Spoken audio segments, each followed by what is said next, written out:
కొత్తగా కోరింది ఏమీ లేదు. ఇక్కడ మాకు రాజకీయాలు అంటగట్టమాకండి. ఏ ప్రభుత్వం అధికారంలో ఉంటే ఆ ప్రభుత్వానికి బద్దులై పనిచేయడం వాలంటీర్లుగా మా కర్తవ్యం. ఈరోజు తెలుగుదేశం కూటమి ప్రభుత్వ అధికారంలో ఉంది.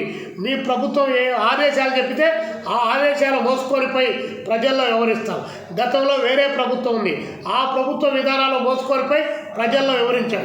కాబట్టి దీన్ని గుర్తు ఎరిగి చంద్రబాబు నాయుడు గారు దీని ప్రకారం నడుచుకొని వాలంటీర్ల భవిష్యత్తుకు గ్యారంటీ ఇవ్వకపోతే మాత్రం పెద్ద ఎత్తున రాష్ట్ర వ్యాప్తంగా ఆందోళన చేస్తామని చెప్పేసి ఈ పండగ సందర్భంగా, సంక్రాంతి సందర్భంగా మేము చంద్రబాబు నాయుడు గారు ఇచ్చిన వాగ్దానాన్ని, ఎన్నికల మేనిఫెస్టోలో పొందుపరిచినటువంటి వాగ్దానాన్ని అమలు చేయకుండా నిర్లక్ష్యంగా వ్యవహరిస్తూ జవాబు చెప్పకుండా దాటవేసేటువంటి వైఖరికి పాల్పడుతున్నటువంటి నేపథ్యంలో వాలంటీర్లుగా రాష్ట్ర వ్యాప్తంగా ఉన్నటువంటి వాళ్ళందరం రేపు భోగి పండగ సందర్భంగా మా ఇంట్లో ఉన్నటువంటి మా పొయ్యిల పైన తపాళ్ళు పైకి లేకపోయినా పర్వాలేదు, మా ఇంటి దగ్గర ఉన్నటువంటి పిచ్చి మొక్కలను కాల్చి అందులో మీ వాగ్దానాన్ని కూడా దహనం చేయడానికి మేము సిద్ధమవుతున్నామని చెప్పేసి ఈ సందర్భంగా బాబు గారికి చెబుతూ, మీరు ఇచ్చిన వాగ్దానాన్ని మీరే నెరవేర్చకపోతే మీకు ఉన్నటువంటి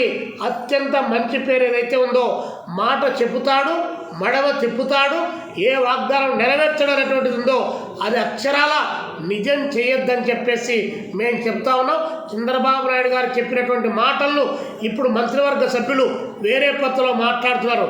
మేము అడుగుతా ఉన్న వాలంటీర్ల పక్షాన మీది నాలుక తాటి మట్ట, ఎన్ని రకాలుగా మీ యొక్క వాగ్దానాలను మారుస్తారని చెప్పేసి ఈ సందర్భంగా అడుగుతూ, వాలంటీర్లు రాష్ట్ర వ్యాప్తంగా పెద్ద ఎత్తున భోగి మంటల్లో ఈ యొక్క వాగ్దానాలను, వారు ఇచ్చినటువంటి హామీలు అమలు చేయడానికి నిరసనగా దహనం చేయాలని చెప్పి పిలుపునిస్తూ ఉన్నాం.